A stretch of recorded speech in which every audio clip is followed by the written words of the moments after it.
kita lanjut ya. Infeksi bakteri. Nah, beda nih infeksi virus sama bakteri. Kalau virus tadi kan dia muncul prodromal dulu, baru ada lentingan. Nah, tapi kalau infeksi bakteri biasanya ada gejala dulu nih. Manifestasi klinisnya dulu, baru ada demam. Itu biasanya infeksi bakteri. Nah, ini kita langsung ke infeksi bakteri yang pertama yang sering adalah sifilis. Nah, sifilis ini etiologinya adalah Treponema pallidum. Dia adalah bakteri golongan Spiroseta. Gitu. Jadi dia bentuknya spiral, makanya dia namanya Spiroseta. Terus, tampilan klinisnya ini berdasarkan dari patogenesisnya. Jadi kita lihat dulu patogenesis di bagian ini.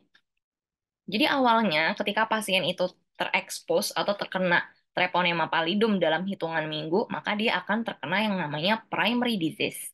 Primary disease ini durasinya bisa sampai mingguan. Nah, ini kita sebut sebagai fase primer. Oke, fase primer ini ada apa aja nih manifestasi klinisnya? Ada yang namanya kanker.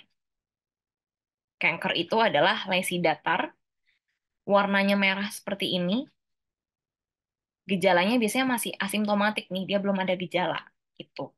Cuma dia bentuknya merah ya. Jadi dia bentuk lesinya, jenis lesinya adalah makula.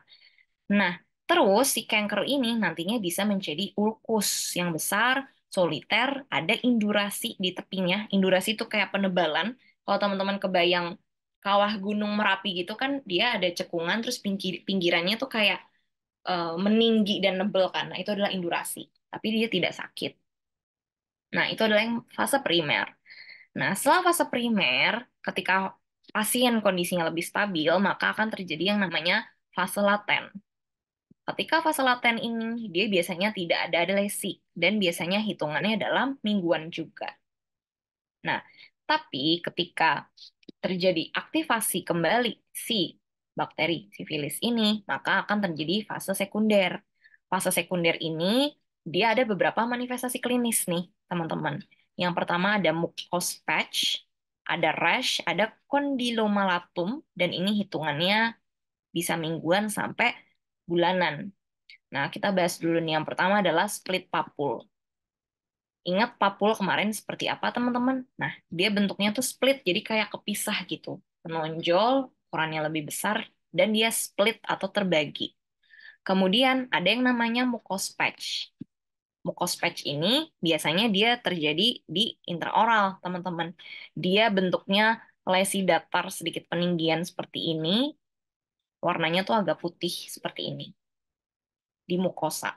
Kemudian diameternya biasanya mucus patch ini dia 0,5 cm. Dia biasanya simptomatik nih. Jadi pasien akan merasa ada rasa nyeri seperti itu. Terus lesinya tadi ya datar tapi agak meninggi, bisa kelihatan juga di sini, ada dimensinya.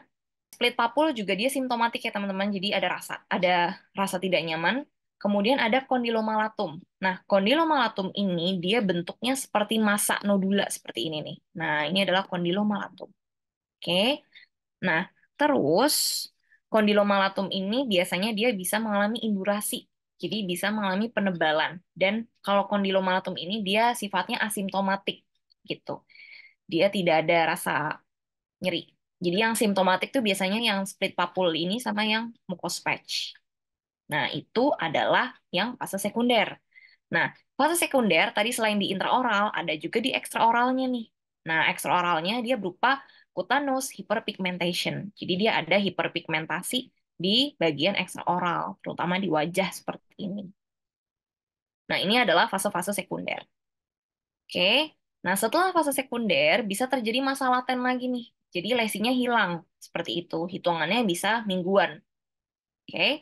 Nah, di fase laten ini bisa terjadi relapse ataupun bisa terjadi fase tersier. Kalau relapse dia balik ke secondary disease, tapi kalau pasien ternyata imunnya semakin turun, maka akan terjadi tertiary disease. Nah, tertiary disease ini akan menyebabkan manifestasi klinis berupa yang namanya guma. Nah, guma ini bisa di intraoral, bisa di ekstraoral. Guma ini apa sih?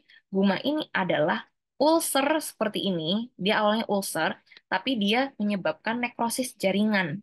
Nah, karena adanya nekrosis, maka dia bisa menyebabkan destruksi tulang tuh di situ.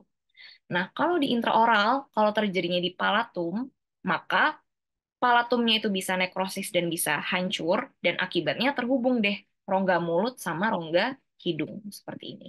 Ini adalah namanya guma, teman-teman.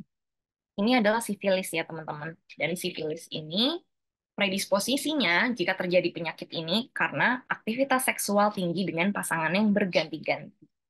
Nah, sifilis tuh sebenarnya ada yang kongenital juga nih teman-teman, ada yang diturunkan. Nah, biasanya kalau yang sifilis kongenital ini tidak ada tanda-tanda seperti ini, tidak ada tahapan seperti ini.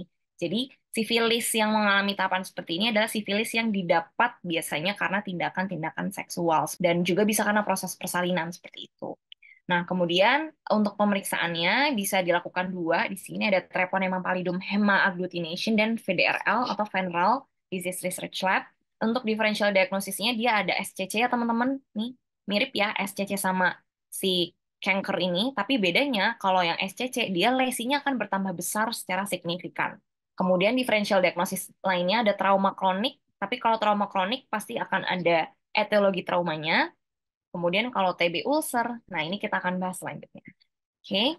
Nah, untuk tata laksananya, karena dia sudah melibatkan sistemik, maka kita rujuk ke spesialis penyakit mulut. Nanti sama spesialis penyakit mulutnya akan dikasih antibiotik penicillin G secara parenteral.